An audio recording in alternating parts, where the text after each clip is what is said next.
Welcome to One Word a Day. I'm Sophie, your pilot into the universe of Chinese. Let's continue to unpack essential Chinese concepts that's supposedly depicting classical China's main ideas. And ji is today's concept. We can see simplified traditional looks very different. They share the radical, that's about wood, but the right side is totally different. And then we see the 2000 years ago seal script. That looks more like this, right? Even if it's a streamlined and things get connected or disconnected, simply to make it easier for language learners, but it lost the nuances. This is a lot more original, close to the source or close to the thinking process to show you what's exactly the meaning in there. I don't know exactly what this came from. It adds like two more concepts over there. So I'm not going to talk about that. In the traditional, which is about 1500 years ago. Let's just look at the 2000 years ago version from I guess, the earliest standardized Chinese dictionary, 说文解字. Okay, the left side is a word symbol, easy. We came across that a lot, which is the root of the tree, canopy of the tree connected by the trunk. And that's wood. When we have the wood made with other character, that means some sort of root, wood. So wood would be the categorical elements in here. Then the right side, we have the three finger hand symbol. Specifically, it's a right hand. You're reaching from the bottom of the screen. And Chinese character, when we language creators made this is a first person perspective. And here from the bottom of the frame would be your hand reaching in to the screen, kind of like a playing computer game, first person computer game, right? This is your finger, hand there. And then the top is a side view human figure. And we know Chinese human figures are the profile view that has the front side of the body facing toward the left and the back torso of the body wrapping around the front. That's how it was expressed. That on the back side of it, and the whole thing is depicting a human figure facing toward the left. So we have the hand and we have a human figure like stacking up on top of the hand. Well, these two together means reach. And according to some scholars, the reading would be, okay, you reach out your hand to tap the back of the person in front of you. And that's like a physical touch as a reach.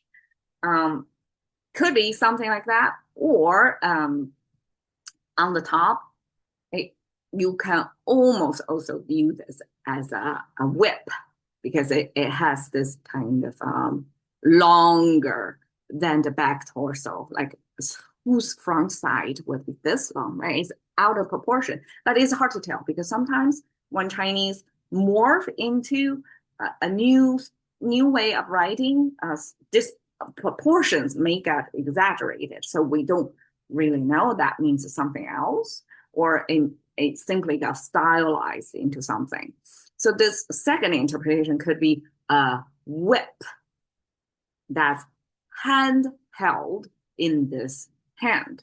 So the whip almost like extension of your hand. In that way, when humans learn how to use whip, it's extend your reach. You can reach further, not by touching directly, like you're limited by your arm's length, right? With a whip in hand, you can reach further away. So that's second interpretation of what is happening in this frame. Okay. In any case, it means rich, not rich, but reach. In English. Then we paired it with the wood. What is that categorically mean? What kind of wood? The wood that will be the highest reach in your house. That is the top beam of your house. And because Chinese language, when we try to express something this abstract as extremity, we have to use our everyday thing to make sense for people.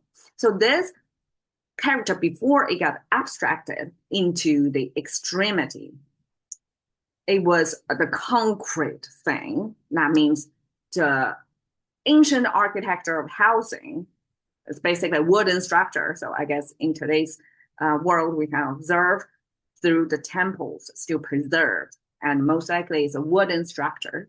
And among all this pile of wood that create this temple, the highest being that's closest to heaven would be Ji. So this originally means the extremity of your human living quarter or the temple, however function of that architecture is. But that's the highest point in that building.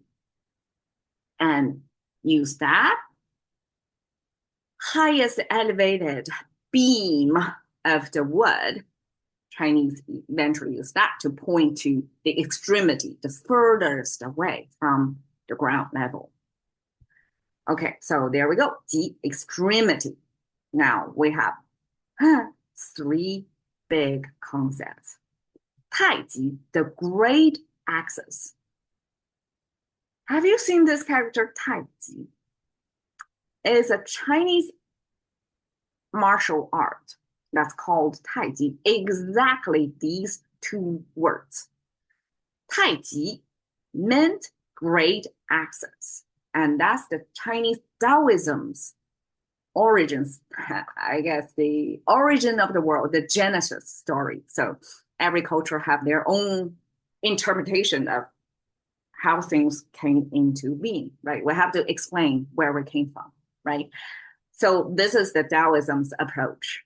They regard Taiji as the starting point of everything else that we imagine at the very beginning. There is this great axis, like great further away, the extremity there. And even if we translate it as axis, axis in, I guess, the math term would be like a coordinate. We have the axis, right? Even if we translate that axis kind of is the borderline of things, right? When things fall onto axis, things get to zero. And we use that to mean this is the very border or edge of things. That's Taiji. And Taiji, I learned a little bit of Taiji. When I was in Beijing, I took some Taiji lesson, right? So basically it's drawing this slow movement, drawing this Taiji, this yin and yang pictures, kind of a movement, kind of imitating the imagery. And everything, the belief systems behind the movement would be, it's almost like creating or to generate qi, breathing. You generate the energy through your movement. You kind of heat up, create build bigger and a bigger energy, invisible energy ball, so that you can be a stronger and to exert power to your opponent in this martial art form. Okay, so that's Taiji, the very beginning of things. Now we have no axis. Okay, we just talked about the great axis, that is the beginning of things. Like before the coordinate system, we only have this one axis, right? If we have to visualize things into the Cardian coordinate system, then this one line would be the very beginning, where at least I have one dimension. But Wuji, like no axis, it's like complete darkness. So according to Taoism, before we have this one axis, this great axis where everything else starts to develop and evolve, there's Wuji, there's no axis. There was no axis before there was great access. So basically, that's the Genesis story. As to what happened in between from non-existence to existence, even if it's starting from one dimension, like what happened in between. No explainer there, but at least that's how conceptualized. Like before there is something, like before we are here, there will be from nothingness to one thing, which is the great access. So 无极 would be no access. That's the imagined, like pre-Big Bang era of time, time and space. Okay, so that's kind of 无极. Even if I translate it as infinity, it's like beyond even. Yeah, how can you imagine non-existence, right? That's how Chinese imagined non-existence before anything ever exists. Okay, 北极. Now we're talking about north, particular direction, north extreme, and that's Chinese way to say Arctic. Very reasonable, right? Because 极 means the very edge or end of things. When we point it toward the north, that simply is the Arctic.